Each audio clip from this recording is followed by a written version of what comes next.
오늘부터 3일 밤 예배에 다시 느헤미야서의 말씀을 차례대로 살펴보려고 합니다.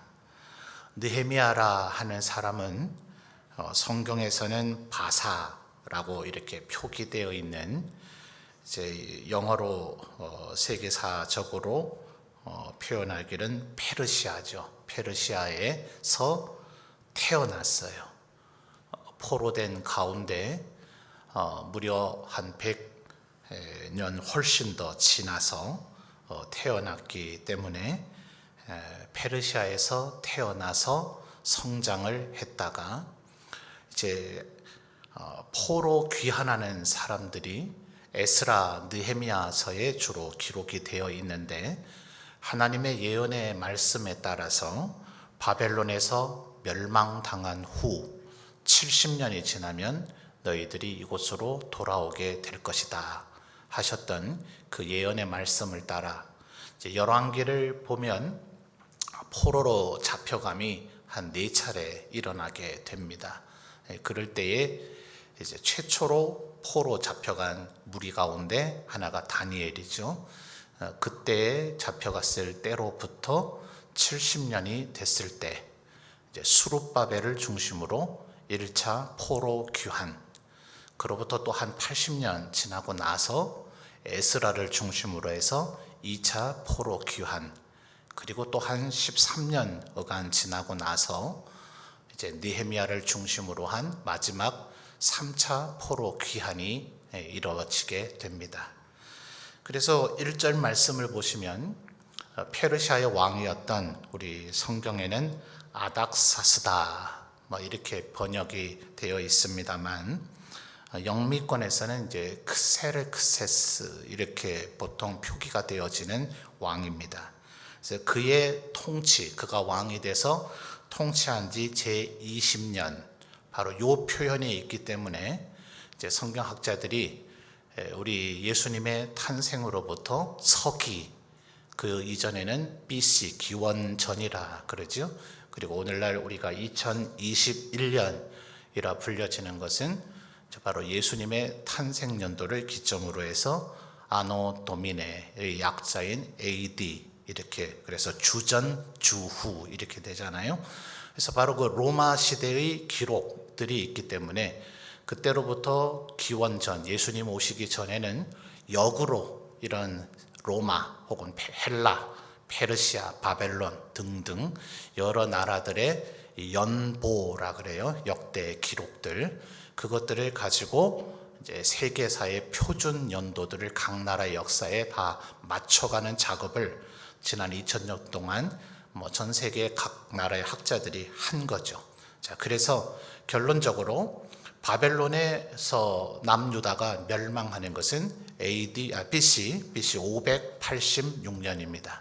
그리고 지금 1절에 이 아닥사스다 왕 제20년이라고 표현하는 것은 BC로 표현하면 420년이에요.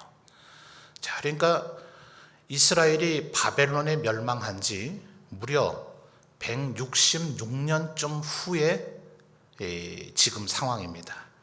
지금 느헤미야가 몇 살일까? 성경은 아쉽지만 그 부분은 알려주고 있지 않아요.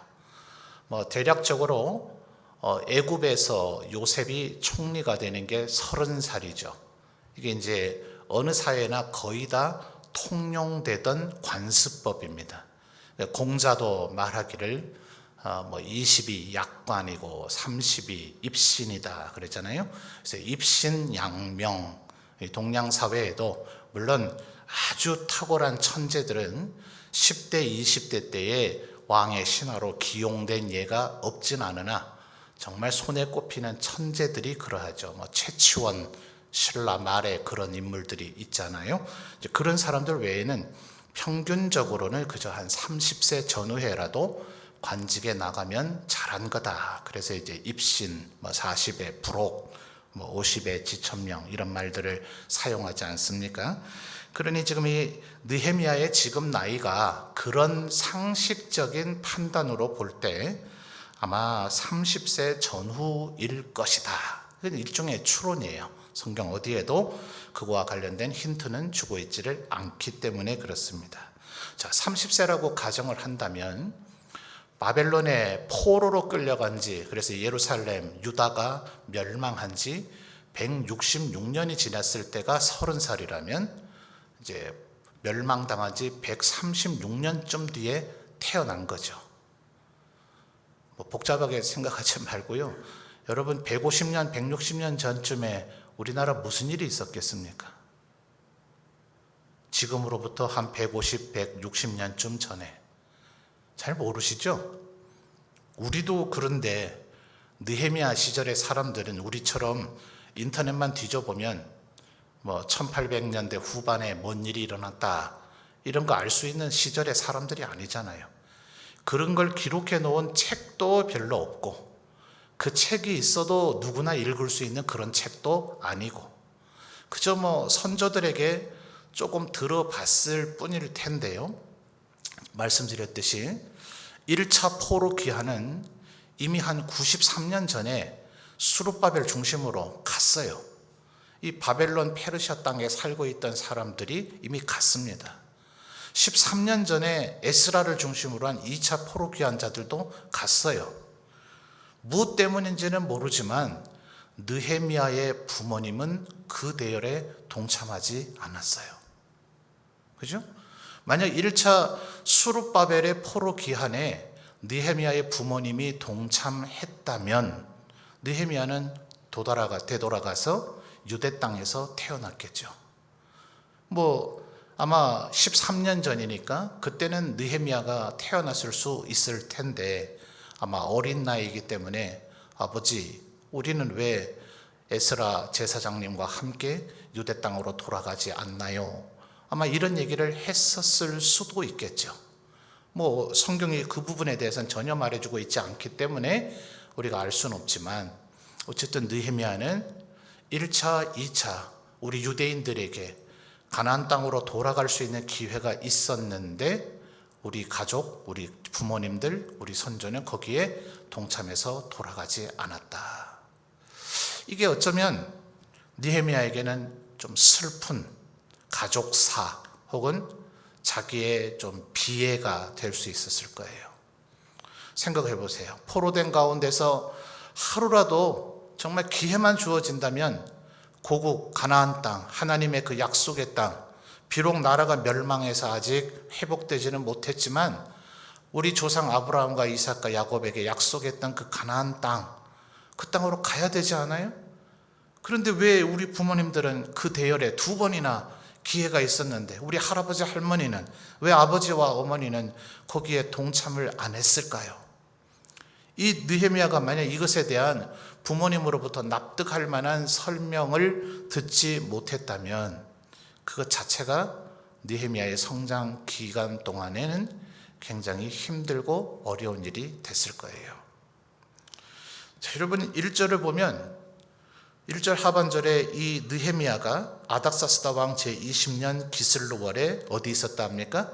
내가 수산 궁에 있었다 그래요. 자, 지금이야 서울의 광화문에 있는 경복궁에 그냥 가면 누구라도 구경할 수 있죠. 이 시절은 아니죠. 왕궁, 수산궁에 있는데, 그러니까 조금 우리 한글 표현에는 애매하지만 원어나 영어권에서의 영어권을 보면 왕궁 안에 있었단 얘기예요. 그러면 뭐 유대인이 페르시아 왕실의 왕족은 아닌 게 분명하니 뭐였겠어요?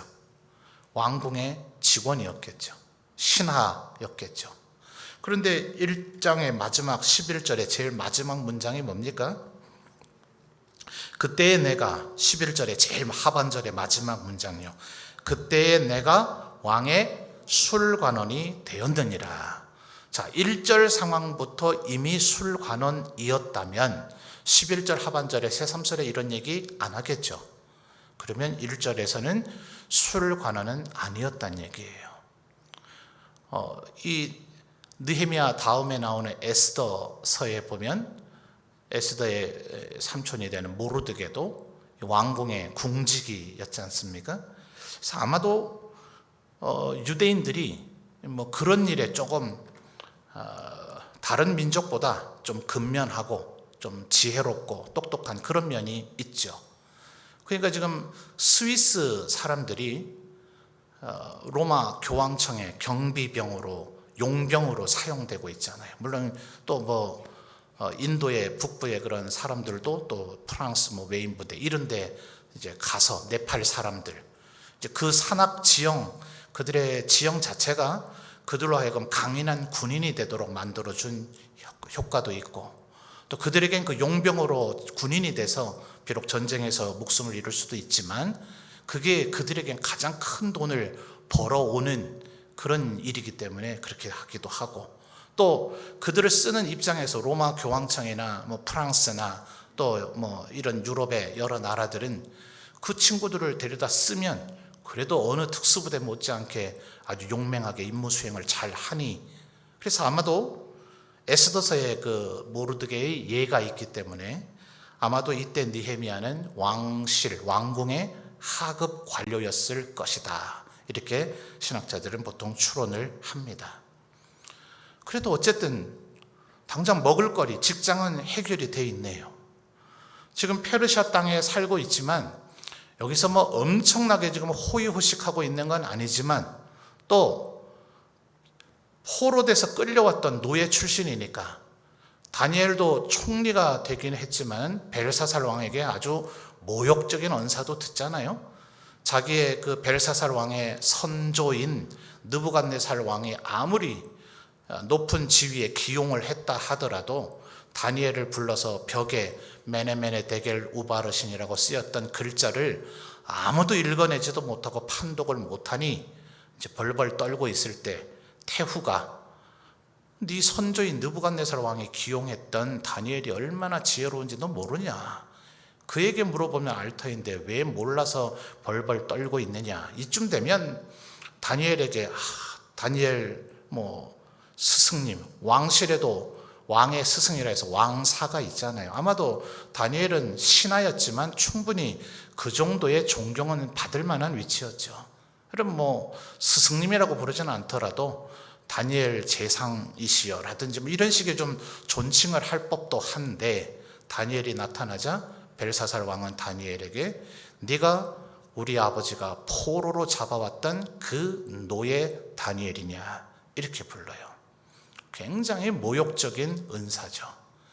그러니까 이스라엘 사람들이 이 페르시아 땅에서 아무리 똑똑하고 꼼꼼하고 성실하고 지혜롭고 해서 한때 어느 정도 지위를 출세를 받더라도 단 한 방에 그 지위를 박탈당하고 추방당하거나 또다시 아주 삶에 곤란한 일이 생길 수도 있는 그런 상황이죠. 지금 1절에 이 느헤미야의 지금 삶의 형편이 얼마나 한편으로는 최소 굶어 죽지는 않을, 먹고 살 수는 있지만 과연 남들 생각할 만한 지금 여유가 있는 상태인가, 제가 지금 그걸 설명드리고 있는 겁니다. 어때요? 느헤미야는 지금 거지는 아니에요. 굶어 죽을 그런 꼴은 아닙니다. 그러나 그가 어마어마한 권세를 가지고 있고 물질과 재력이 있고 삶의 여유가 있어서 다른 사람들 신경 쓰고 다른 사람을 염려하고 다른 사람들을 위한 걱정하고 그럴 정도의 지금 어마어마한 삶의 여유가 있는 상태는 아니란 말이에요. 당장 지금 하루하루 먹고 사는 문제는 해결이 됐지만 이마저도 오늘날에야 함부로 해고도 못하잖아요. 근데 고대는 100% 다가 비정규직이죠. 영의 정도 비정규직이에요. 왕이 너 그만둬라 그러면 그만둬야 되고, 감옥에 가라 그러면 감옥 가야 되고, 귀양 가라 하면 귀양 가야 되고, 얘 끌어내서 죽여라 하면 죽는 거고요.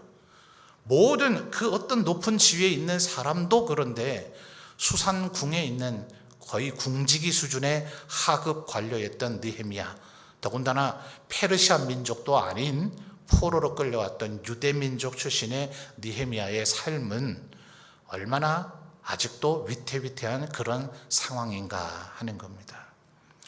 자, 그런데 2절과 3절 말씀을 보면 그 형제 하나니가 예루살렘을 갔다 왔대요. 자, 3절을 보시면 3절 여러분이 한번 다시 읽어봐 주시죠. 시작.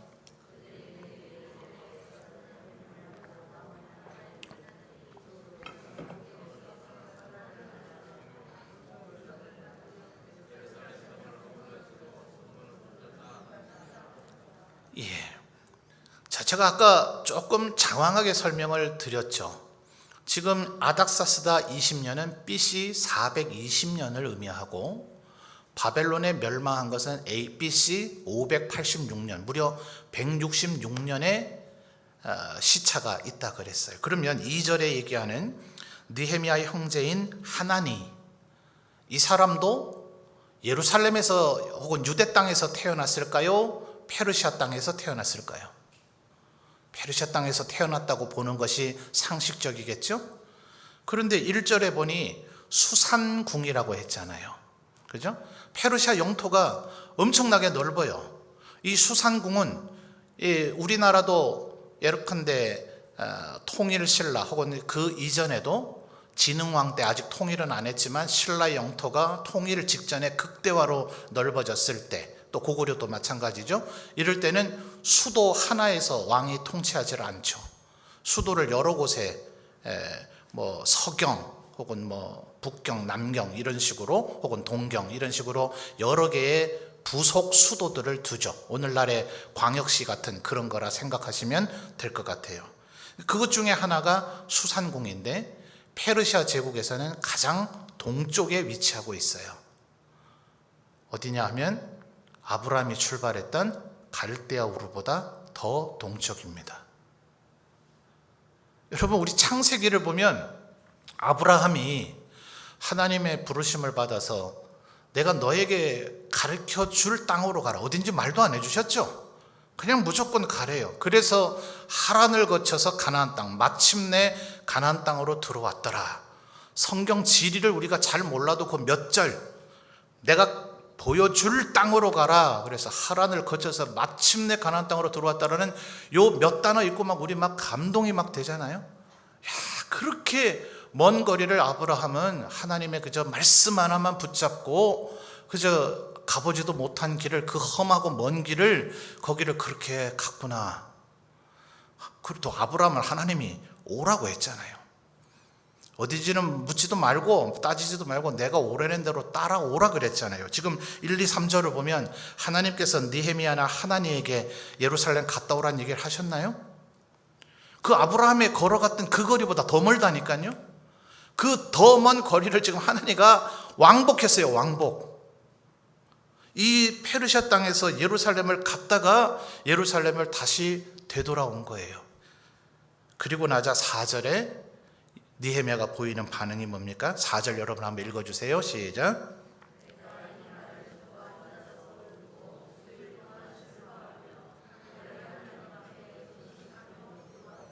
예. 자, 4절 한 절 여러분이 보시면 지금 느헤미야 뭐 하고 있습니까? 울며 기도하고 있죠. 울고라고 하는 단어를 썼는데도 수일 동안 또 뭐예요? 슬퍼하며. 또 뭐 금식이야 사실은 우는 감정과는 꼭 직결될 건 아니죠. 그런데 보통 내가 하나님 앞에 강청하기 위해서 결심을 했을 때 금식하기도 하지만, 그거와 상관이 그닥 있지 않다면 슬픔의 감정이 극도에 달했을 때 기도하는 이들은 금식이 병행됩니다. 그래서 학자들은 이 4절의 금식이라는 표현까지도 슬픔과 눈물의 감정이라고 봅니다. 몇 번 반복됐어요. 울고 슬퍼하며 금식했다. 히브리 문학에 대해서 제가 여러 차례 강조드렸죠. 히브리 문학 성경에서 3번 강조하면 엄청나게 강조하고 있는 것이다. 그리고 나서 6절, 이제 5절부터 9절, 10절까지의 내용으로 느헤미야가 기도를 했습니다. 자, 분명히 이제 앞을 한번 보세요. 시간의 흐름은 느헤미야가 하나니를 예루살렘으로 갔다 오라고 했고, 갔다 온 얘기를 들었고, 그리고 울었고, 그리고 나서 기도했어요. 그러면 이 눈물의 이 감정은 언제부터 생겨진 것일까요? 그저 우리 성경에 기록된 문장과 내용만 보면 3절과 4절에 있는 예루살렘의 얘기를 들어서 너무나 충격이 됐는가 보다. 그래서 4절에 2, 3절의 얘기를 듣고 나서 충격이 돼서 슬퍼서 우는가 보다라고 생각할 수 있어요. 근데 모릅니까? 직접 가서 보지 않으면 몰라요? 자기들 선조들에게, 이스라엘인들에게는 예루살렘 성, 다윗이 만든 성, 시온 산성, 거기에 하나님의 성전이 있는 그 성, 이스라엘인들에게 시온 예루살렘은 우리의 서울, 그 어느 민족의 수도하고는 급이 달라요. 그들의 그 사모함은. 그들에게 그곳은 거의 천국과 같은 곳인데 그 성이 무너졌어요. 그 이스라엘 민족이면 아무도 모를까요? 굳이 가서 네 눈으로 보고 와 이래야만 3절에서 얘기하는 예루살렘 성은 허물어졌고 성문들은 불탔다는 겨우 이 얘기 한마디 들으려고 가서 보고 오라고 했겠냐고. 이거 이미 알고 있는 내용이에요. 느헤미야는 지금 울고 있는 것은 2, 3절의 얘기를 들어서 울고 있는 것이 아니고 2, 3절의 얘기를 듣고 나니까 울다가 가만 생각해 보니까 5절부터 10절까지의 성경을 좀 인용하고 있는 거거든요. 하나님께서 하셨던 말씀을 인용하면서 지금 하고 있는 건데 이게 새삼스럽게 깨달아진 게 아닙니다. 시간의 흐름의 기록은 그렇게 있지만 역으로부터 생각해야 돼요. 느헤미야의 눈물의 근원의 원인은 5절부터 10절까지에 있습니다. 그는 4절 이전부터 울고 있었어요. 왜요? 이 느헤미야를 비롯한 다니엘도 그러고 에스겔도 그러고 스룹바벨, 에스라, 느헤미야, 이 포로 시기에 있었던 이스라엘의 모든 지도자들의 궁금증과 관심, 제가 여러 차례 말씀드렸죠. 뭐였어요? 왜 우리 민족은 멸망했을까? 왜 예루살렘 성은 박살 부서졌을까? 왜 하나님의 성전이 부서지고 무너졌을까? 우리가 믿고 있는 하나님이 사실은 안 계셨던 것인가? 하나님이 천지를 창조하셨다더니만 실상은 무능력하셨던 것인가? 하나님은 에서의 후손을 사랑하지 않고 야곱의 후손인 우리를 사랑한다고 누누이 말씀하시더니만 실상은 우리를 사랑하지 않으셨던 것인가? 이 질문의 궁금증이 그들로 하여금 더 하나님의 말씀을 읽게 만들었어요. 여러분 어떠십니까? 인생에 고난이 오면, 여러분의 가정에 어려운 일이 생기면 그때 하나님 앞에 서십니까? 문제를 하나님의 말씀 속에서 지금 나에게, 내 가족에, 혹은 이 나라와 이 민족에 이 벌어진 일에 이유가 뭔가, 원인이 뭔가, 왜 이런 일이 우리에게 벌어지고 있는가에 대한 대답을 찾고자 하나님의 말씀 앞에 서곤 하십니까? 하나님 앞에 기도하곤 하십니까? 다니엘은, 에스겔은, 스룹바벨은, 에스라는, 느헤미야는 그랬던 사람들이에요. 바로 5절부터 10절까지 이 내용은 한마디로 줄이면 하나님께서 성전을 허락하시고 다윗과 솔로몬의 그 영광스러운 시대를 만들어 주실 때 비록 출애굽을 했었지만 다윗 왕이 출현하기 전까지 400년 넘는 세월 동안 12명의 사사가 잠깐 평화의 시기를 가져왔지만 그들은 늘 이방인들과 주위의 민족과 일곱 족속에게 압제를 당했어요. 왜요? 하나님의 말씀에 불순종했을 때 주님이 뭐라 그러셨습니까? 너희들이 불순종하고 다 쫓아내지 않은 일곱 족속이 너희 옆구리에 가시가 될 것이다. 우리는 이 땅에서 우리가 무슨 이슬람 교도들이 성전, 홀리 워라 그러죠. 이 교도들은 다 죽이다. 이런 식의 우리가 일은 할 수도 없고 하나님의 뜻도 아니기 때문에 우리는 가나안 이 땅에서 이스라엘 족속이 일곱 족속과 뒤섞여 사는 것처럼 그 상황과의 구도는 다르지만 우리는 불신자들과 뒤섞여 살아야 됩니다. 그래서 그들 또한 우리에게 때로 옆구리에 가시가 됩니다. 우리가 하나님의 말씀에 순종하면 그들이 우리를 두려워할 것이고 우리를 범접하지 못할 것이고 오히려 우리가 승리하며 살아가겠지만 우리가 하나님의 말씀에 순종하지 않으면 우리는 그들 앞에 패배자고 루저가 될 것입니다. 그러니까 이 포로기의 지도자들이 하나님 정말 계신 게 맞는가? 왜 우리에게 이런 일들이 일어났는가? 그들은 고난과 시련 앞에 말씀 속에 섰더니 하나님께서 뭐라 그러셨어요? 너희들이 나를 잘 믿고 나에게 예배하고 나에게 기도하고 내 말씀에 순종하여 살면 내가 너희들의 기도를 듣고 이 땅에 복을 내리고 이 땅에 젖과 꿀이 흐르는 땅이 되게 하겠지만 너희들이 불순종하면 이 땅을 쳐서 재앙을 내리고 가뭄과 홍수와 지진과 질병과 역병을 너희에게 퍼뜨리고 메뚜기 떼를 보내서 온 작물을 쓸어버릴 것이고 전쟁과 기근이 일어나게 할 것이다. 그래도 너희들이 깨닫지 않으면 너희를 포로되게 만들어서 열방으로 흩어버리리라. 요단강을 건너기도 전에, 가나안 땅을 정복하기도 전에 하나님께서 이미 다 말씀하셨던 얘기였어요. 성경을 읽어보니 거기 답이 나온 거예요. 하나님이 안 계셔서도 아니고 무능력하셔서도 아니고 우리를 사랑 안 하셔서도 아니라 가나안 땅에 첫 발을 내디기도 전부터 너희들이 내 말을 따르고 순종하며 나만 믿고 의지하면 너희들이 사는 곳이 어디든 젖과 꿀이 흐르는 땅이 되겠지만 너희들이 불순종하면 온 열방으로 흩어버릴 것이고 다만 거기에서라도 회개하고 주의 긍휼을 빌면 너희들이 땅끝에 흩어져 있다 할지라도 너희를 이 땅으로 돌아오게 하리라. 그게 지금 5절부터 10절까지의 내용입니다. 느헤미야는 이미 이 말씀을 읽고 이 말씀을 붙잡았기 때문에 자기의 형제 하나니를 설득하고, 자 2절을 다시 보십시오. 내 형제들 가운데 하나인, 형제가 하나니 한 명만이 아니죠. 그렇죠? 내 형제들 가운데 하나인 하나니가, 그 다음 뭐예요? 두어 사람과 함께. 그래서 이 두어 사람이 앞절 2절의 첫 단어인 내 형제들 속에 들어가 있는 이촌간인 친형제일 수도 있고 사촌 육촌일 수도 있고 아니면 형제간인 누구일 수도 있고 하나님만 보낸 게 아니었어요. 일부러 보낸 겁니다. 그렇기 때문에 그 2절을 다시 보십시오. 내 형제들 가운데 하나인 하나니가 두어 사람과 함께 유다에서, 그 다음 뭐예요? 그 다음 뭐죠? 내게 이르렀기로. 내게 이르렀다는 얘기가 뭐예요? 우연히 나에게 들렸다는 얘기가 아니에요. 내가 보냈기 때문에 갔다 왔어요 라고 내게 되돌아왔단 말이에요. 내가 보냈으니까. 한 명만 보낸 것도 아니었어요.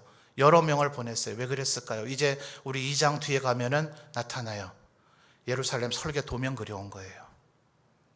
예루살렘의 형편이 어떤지 3절 하반절에 예루살렘 성은 허물어지고 성문들은 불탔다.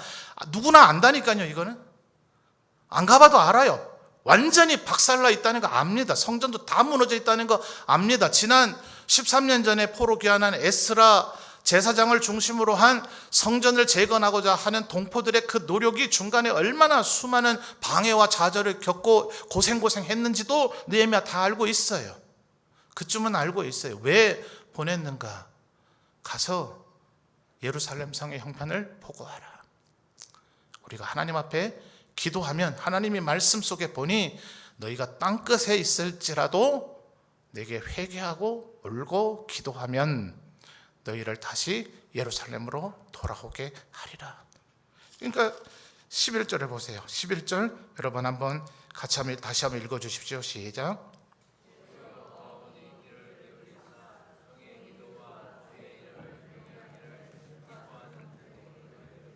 자, 거기까지요. 느헤미야 혼자 기도했어요? 또 다른 기도하는 사람들이 있어요? 지금 11절의 상반절이요. 주여 구하오니 귀를 기울이사 종의 기도와, 그 다음에요, 주의 이름을 경외하기를 기뻐하는 종들의 기도를 들으시고. 그러니 느헤미야가 지금 너무나 확신하고 있죠.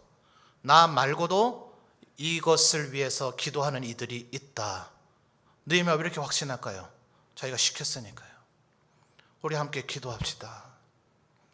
우리들이 다시 돌아가서 예루살렘을 다시 재건할 수 있도록 누가 허락해야 될 일입니까? 아닥사스다 왕이 허락하면 될 일입니까? 아니요. 5절부터 10절까지의 내용이 뭐였어요? 너희들이 불순종하면 온 열방으로 흩어버릴 것이지만 그곳에서라도 너희들이 회개하고 나를 의지하고 울며 기도하면 너희들이 땅끝에 있을지라도 그곳에서 돌아오게 하리라. 아마 느헤미야는 여러 차례 아직까지도 페르시아 땅에 남아있는 수르바벨과 그의 무리가 1차 포로 귀환을 했는데 13년 전에도 에스라와 그의 이 무리들이 포로 귀환을 했는데 왜 어째서 안 갔는지는 모르지만 우리 부모님은 거기에 동참하지 않았고 가자는 얘기도 하지 않았고 또 다른 집들도 어쨌는지는 모르지만 어쨌든 가지 않았고, 말하자면 한때 신앙의 열심도 없었고 고국을 향한 가나안 땅을 향한 하나님의 언약의 약속을 향한 간절한 사모하심이 없었던, 현대적으로 말하면 신앙이 별로 좋지 않았던 사람들일 수 있지만 우리도 이제 하나님 앞에 쓰임 받아야 되지 않겠느냐? 우리도 이제 하나님의 은혜를 삼아야 되지 않겠느냐? 우리도 이제 하나님의 백성으로 살아가야 되지 않겠느냐? 이제 우리도 하나님 앞에 영광을 돌려야 되지 않겠느냐? 그래서 뒷부분에 가면 느헤미야와 함께 귀환한 사람들의 명단, 전체 명단은 안 나오지만 누구의 자손 몇 명, 누구의 자손 몇 명, 그 동참했던 사람들의 얘기가 나옵니다. 왜 나와요? 11절에 기도합시다 라고 그들에게 이 비전을 나눴고 함께 기도했고, 그들 중에 하나님과 몇 명은 가서 예루살렘을 보게 하고 왔기 때문에 이 모든 일들이 진행되고 있었던 거예요. 그러니까 느헤미야는 2절 3절에 하나님과 그의 형제들, 자기의 형제들, 예루살렘을 갔다 왔던 이들이 돌아와서 해준 얘기를 듣고 4절에 비로소 울었을까요? 아니면 그 이전부터 울었을까요? 저는 확신하건대 느헤미야는 그 이전부터 울며 기도하고 있었어요. 어쩌면 그 기도 속에는 부모님을 향한 연민의 정도 있었을지 몰라요. 왜 우리 부모님은 1, 2차 포로기한에 동참하지 않았을까? 왜 나에게 느헤미야, 야, 나는 지금 비록 못 가지만 너는 아직 되게 어린 나이나 저 예컨대 5촌 아저씨, 7촌 아저씨, 아니면 우리 지파도 아니지만 다른 지파의 저 사람이라도 좀 따라가거라, 얘 좀 맡아주십시오 라고 그렇게 왜 보내지도 않았을까?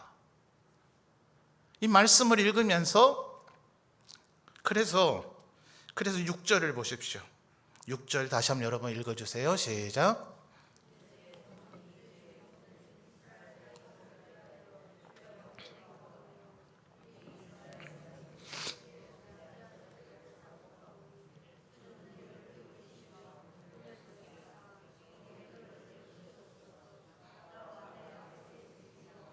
자, 마지막 6절 하반절에 뭐라 그럽니까? 나와 내 아버지의 집이 범죄하여.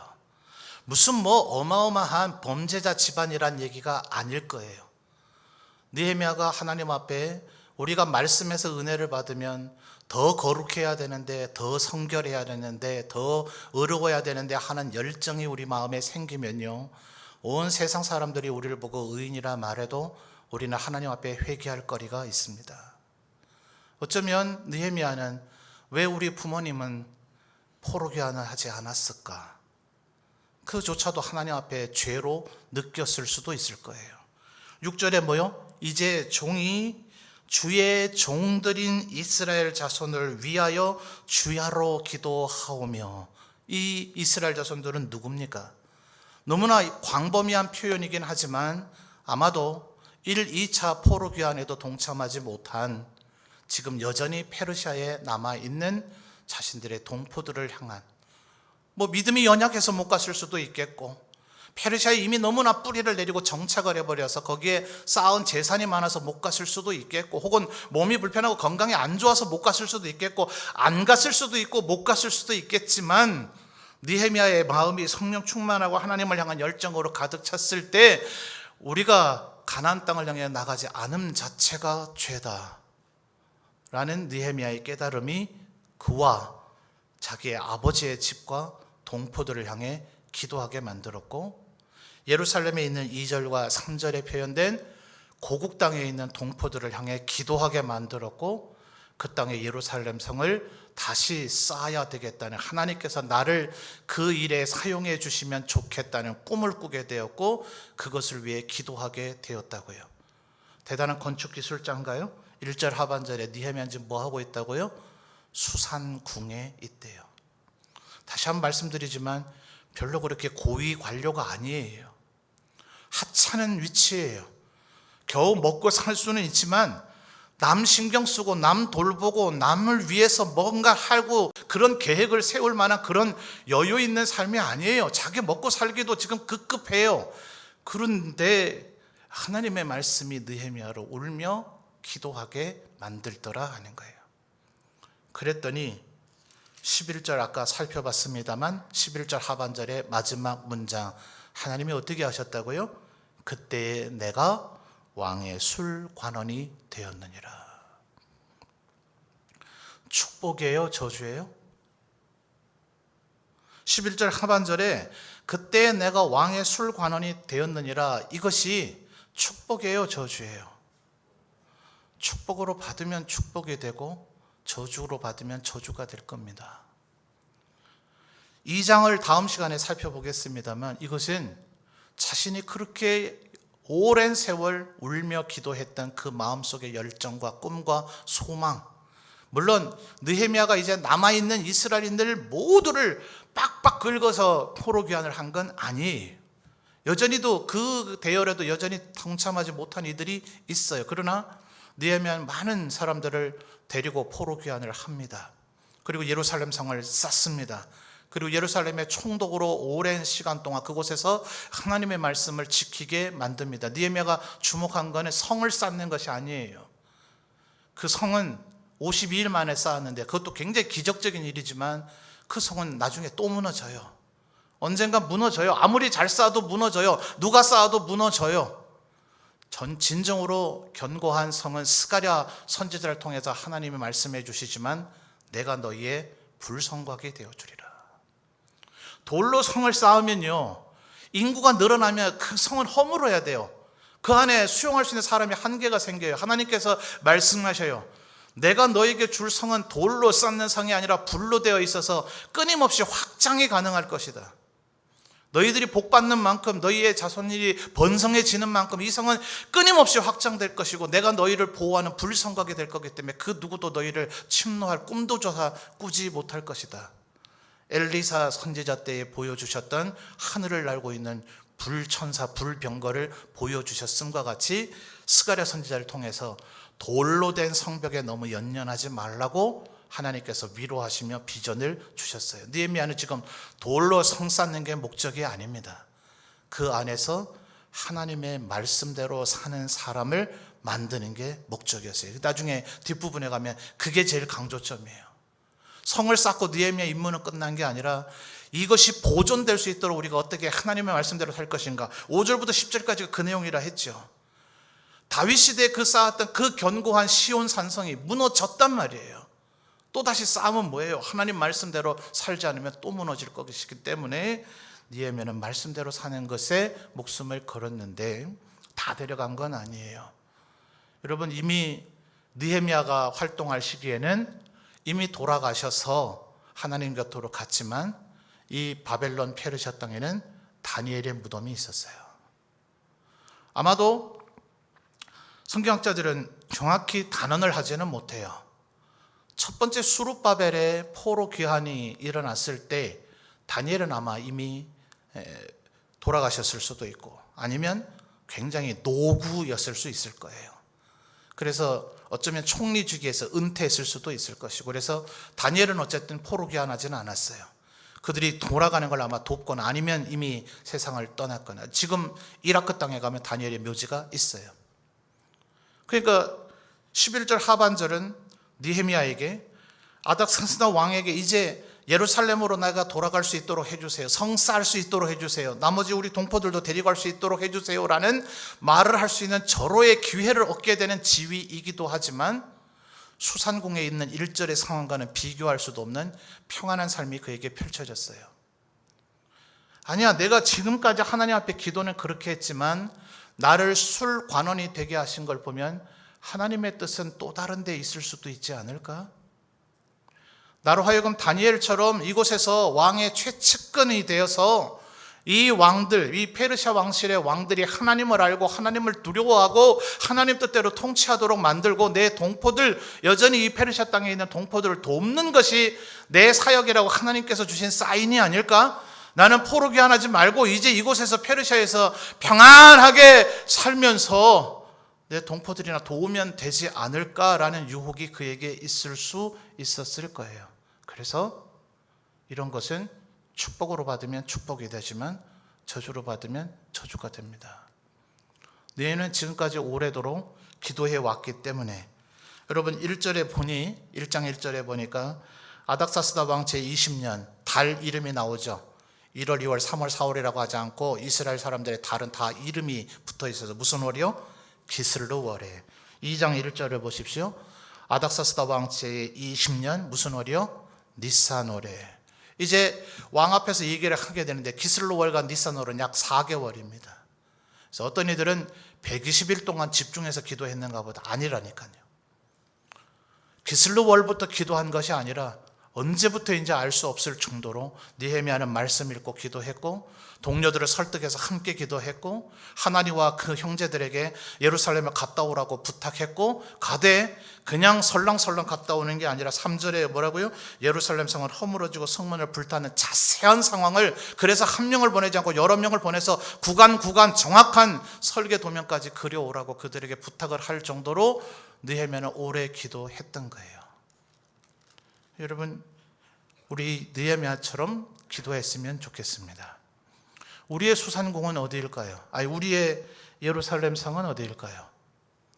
우리가 지금 새삼스럽게 통곡의 벽이 일부 남아있는 예루살렘에 가서 성을 쌓을 필요는 없잖아요.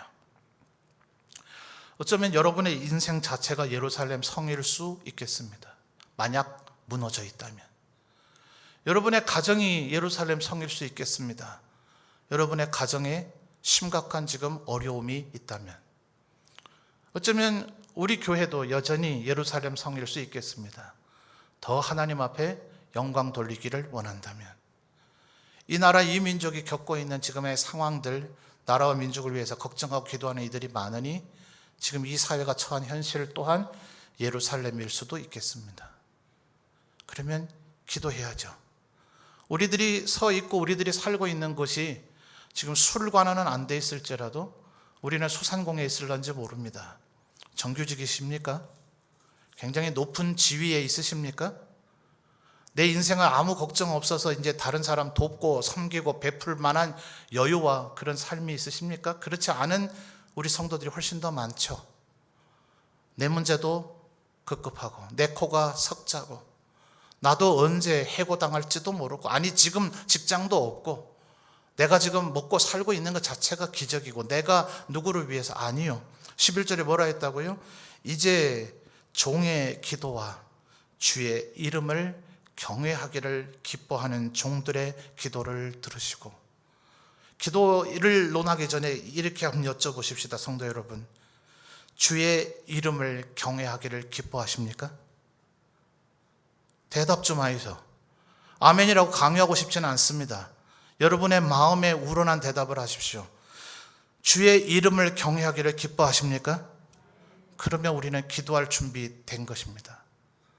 우리가 수산공에 있어도 우리의 삶이 여전히 각박해도 내 코가 석자여도 내가 할 수 있는 일이 뭐가 있으랴 싶어도 우리 중에 느헤미야가 누구일까 찾을 필요 없습니다. 종의 기도와 주의 이름을 경외하기를 기뻐하는 종들의 기도를 들으시고 그들은 수산공과 그 수산공 일대에서 하나님의 사인이 있을 때까지 기도하고 있었습니다. 우리도 우리의 일생 하나님께서 우리를 어떤 일로 쓰실기 그 때가 될 때까지 기회가 있을 때마다 하나님 앞에 울며 슬퍼하며 금식하며 어떤 하나님의 영광을 위해서 주님의 뜻을 이루어 드리기 위해서 기도하는 저와 여러분이 되시기를 바랍니다.